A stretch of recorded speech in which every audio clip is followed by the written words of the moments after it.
Bu Guru, saya penasaran kemana perginya makanan yang kita makan setelah kita telan.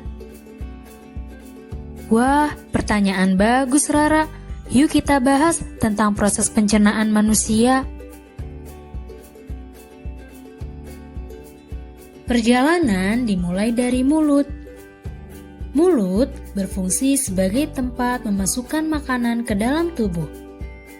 Di mulut, makanan dihancurkan oleh gigi dan dibasahi oleh air liur.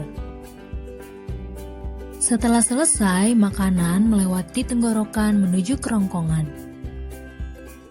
Di dalam kerongkongan terjadi gerakan peristaltik, yaitu gerakan meremas-remas yang dilakukan oleh dinding kerongkongan untuk mendorong makanan masuk ke dalam lambung. Di dalam lambung, makanan mengalami pencernaan secara mekanis dan kimiawi.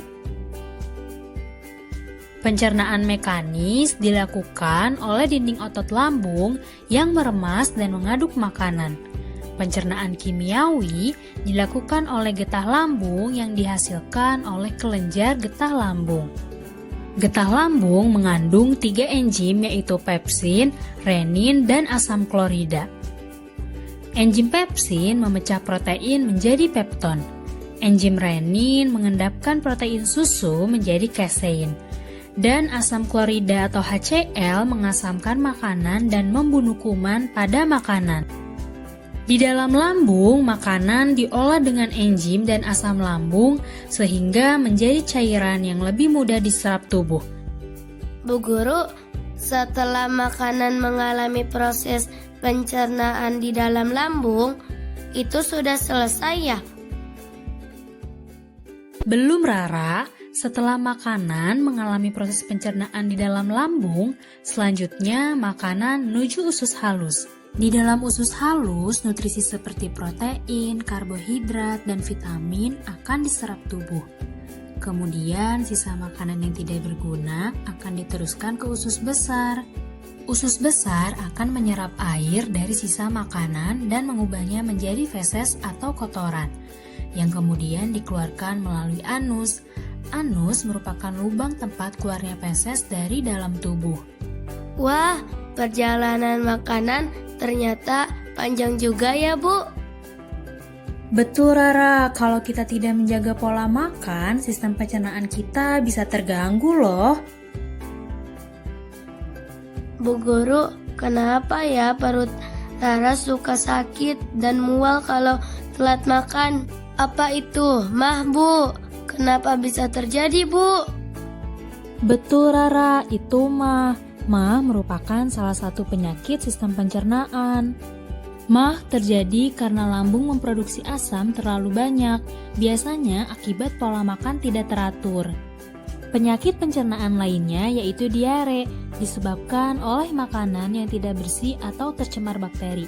Sedangkan sembelit karena kurang serat dan air putih. Lalu, bagaimana cara menjaga agar pencernaan tetap sehat? Kita dapat menjaga sistem pencernaan agar tetap sehat dengan menerapkan pola makan sehat. Pola makan sehat itu apa, Bu? Pola makan sehat merupakan mengonsumsi makanan bergizi seimbang. Pertama, makanan pokok merupakan sumber karbohidrat, contohnya nasi, jagung, kentang, dan sagu. Kedua, lauk pauk merupakan sumber protein, lemak, dan mineral, contohnya ikan, daging, dan telur. Ketiga, sayuran merupakan sumber vitamin dan mineral, contohnya bayam, wortel, dan brokoli. Keempat, buah merupakan sumber vitamin, mineral, dan air, contohnya pisang, pepaya, dan semangka. Nah, semua itu disebut dengan menu 4 sehat. Agar menjadi sempurna, kita perlu minum susu. Kalau menu 4 tadi ditambah dengan susu, menjadi menu 4 sehat 5 sempurna. Wah, saya paham, Bu.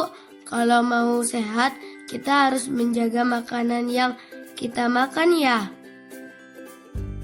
Betul sekali Rara. Ingat, sistem pencernaan kita bekerja keras setiap hari.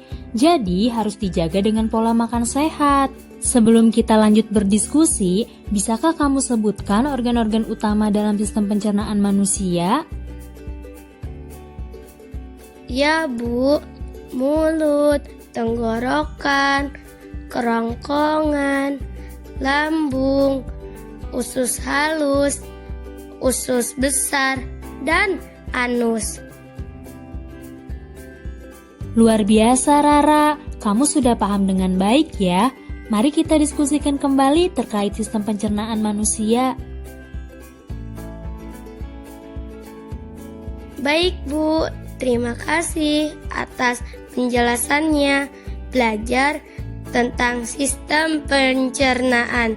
Ternyata seru juga. Sama-sama, Rara. Tetap semangat belajar ya. Siap, Bu.